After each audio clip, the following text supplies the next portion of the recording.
Do not launch a video ad unless it checks off these 7 boxes. This is my video editor checklist. You can use it to review video ads before they get tested so that you feel confident that the ads you're launching have a very good shot at becoming winners. Hey, I'm Tiana. I'm a creative strategist with roots in traditional copywriting, and I help DTC brands find more winning ads on Meta more often with copy-first creatives that convert. Today, I'm going to go over the top 7 items on my video ad editor checklist, which will become very handy for you as a creative strategist when it's your job to review ads in the production pipeline so that you know that they're solid before you spend a dime of your budget on them. So make sure to take notes here because we're going to go through all 7 of these in the next few minutes. Checklist item number 1. The first 3 seconds of your video needs to grab you by the throat. If you've never heard that phrase before, it actually comes from Billy Wilder, who is a legendary screenwriter who wrote some of the biggest cinematic hits of the 1950s, and it has been used in copywriting ever since because ads are kind of like little cinematic masterpieces. They need to do the same thing. They gotta grab attention, hook the audience, stop your prospect dead in their scroll. But you only have about 3 seconds tops to do that before your prospect just scrolls away. So when you are reviewing a video ad, if you don't feel hooked by the copy and the visuals in the first 3 seconds, your audience probably is not going to either. So if you want a more detailed breakdown of how to write killer hooks, then I suggest you check out my other video as well. It's called The Ultimate Video Hook Template, and in that I break down exactly how to write and brief a winning hook. Number 2, you got a clear text overlay headline. Now this one's super important. The text overlay in the hook needs to be crystal clear.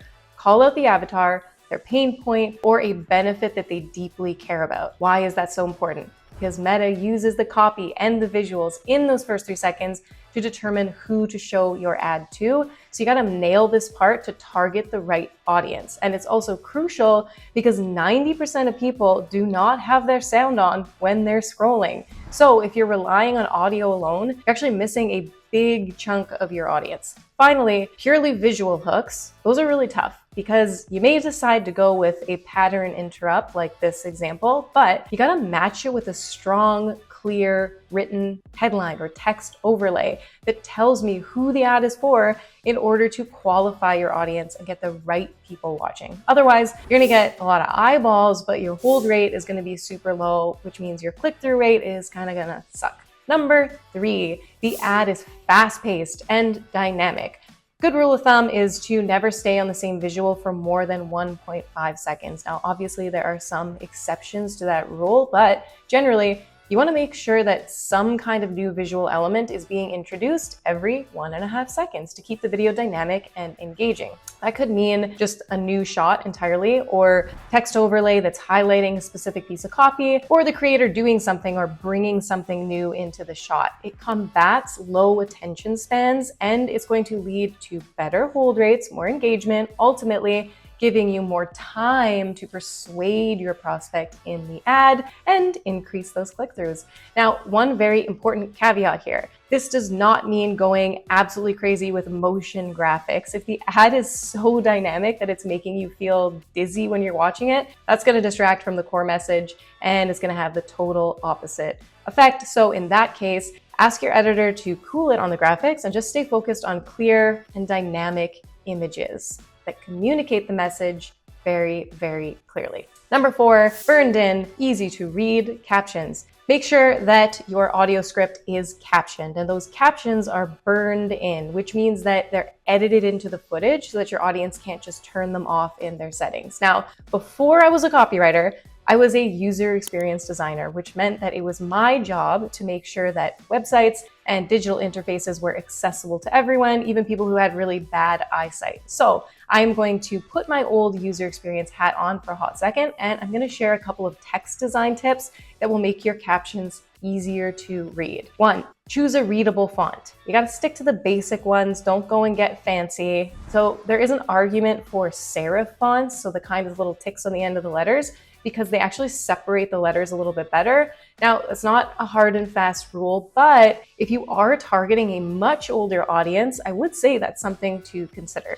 2, avoid all caps. That causes the letters to blur together and it's actually tiring to read. So people's eyes kind of gloss over. Now, this has been proven again and again in user experience tests. So please just trust me on this one. Stick to lowercase for captions and title case for your headlines or overlays. 3, use high contrast colors. For example, dark gray text on a white background, but do not go too high contrast like true black on white, because that actually makes it just as unreadable, because too high of contrast causes a blurring effect to the eye. So my trick is always to use the hex code color 252525 on the letters, which is a deep dark gray, on a white background box. Everyone can read that very easily, so it's the safest bet. 4, 40 characters max per line of caption. Do not overwhelm your prospect and squeeze too much copy into one line. Keep it short and easy to digest. So that also means that when you do that, you'll be able to keep the font size nice and big, which is great even for less than perfect eyesight. 5, keep your captions eye level. So this is a tip that I got from a huge influencer, and people like to look people in the eye. So when it's possible, keep the captions near the top third of the grid, especially in UGC or talking head style videos. Now, to be completely frank, I have not actively split tested this tip personally yet, but considering that it came from someone who's created just an insane amount of viral content, it is definitely a very solid theory, and I'm happy to share it with you. So to wrap up my whole caption rant here, just remember, 90% of your audience is watching without sound, which means that you are relying on these captions to get your message across. So you don't want to skip out on these tips. All right, let's get back to our main checklist. Checklist item number 5. The visuals are supporting the message. At every frame, the visuals should be contextual to the copy and supporting the core message. Remember, visuals are language too. They're not there to entertain, they are there to persuade. So yeah, some visuals that you choose have the main function to act as a weird pattern interrupt or a strange I can't look away kind of visual to keep your audience watching. But if you go that route, then you have to make sure that those visuals are still contextual, or they're acting as a metaphor or a pain point to the benefit somehow. You don't want to waste any real estate by throwing away an opportunity to persuade your audience. So no totally random visuals allowed. Now that also means, please, for the love of God, no generic stock videos unless you are going for that very specific style of ad. Stock videos can often feel just overproduced, maybe a little sketchy, and they can create distrust. Now, I'm not saying that you can't find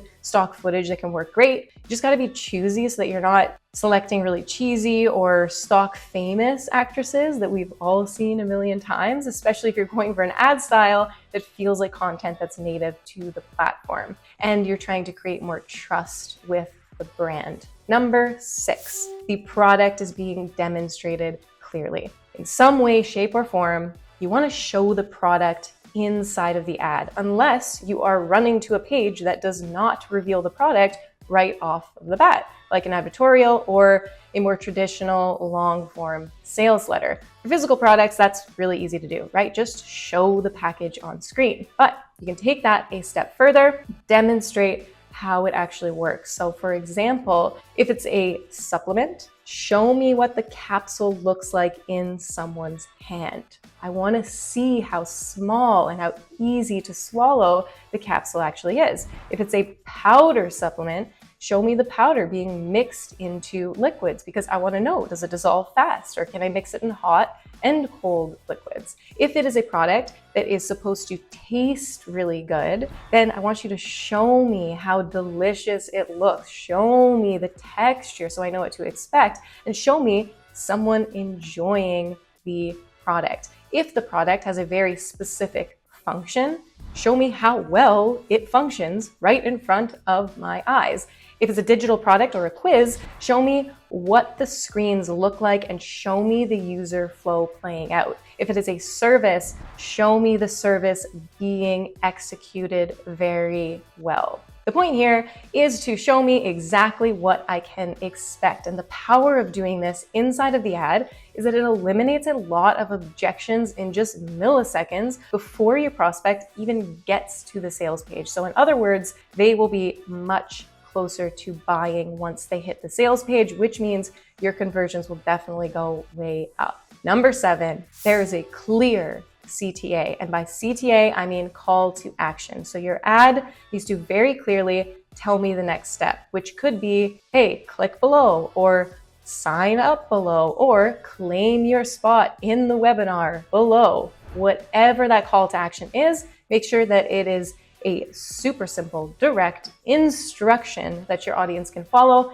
and that the video is edited to clearly highlight that CTA visually as well. Alrighty, there you have it. What you just heard were 7 items from my much bigger video editor checklist, which covers a bunch of other things like music and video speed, and the one thing that you should never do at the end of a video ad. So that full checklist is actually part of my Copy First Creatives Masterclass, which is a step-by-step course that actually takes you by the hand, and it will guide you through the whole process, how to concept, how to write, how to produce winning ad creatives with a messaging first, copy first approach. So to apply for a seat inside of that masterclass, you can click the link. It's right below this video. We will hop on a call and we'll find out together if it is a good fit for you and your goals. You can also make sure to join the Copy First newsletter below. That is totally free, and I send you exclusive learning opportunities and weekly ad breakdowns there when you are an insider. And until then, please hit like here on this video so I know that you're getting value out of these free trainings, and hit subscribe so I know that you want more of these trainings, and I will keep putting them out there for you and try to help you learn as much as you possibly can. And finally, if there's a specific training topic that you want covered that I have not covered yet, please drop a comment and I will make sure to make a video all about that. It really is that easy. I'm here, I'm listening. Thank you so much for watching, and I will talk to you very soon.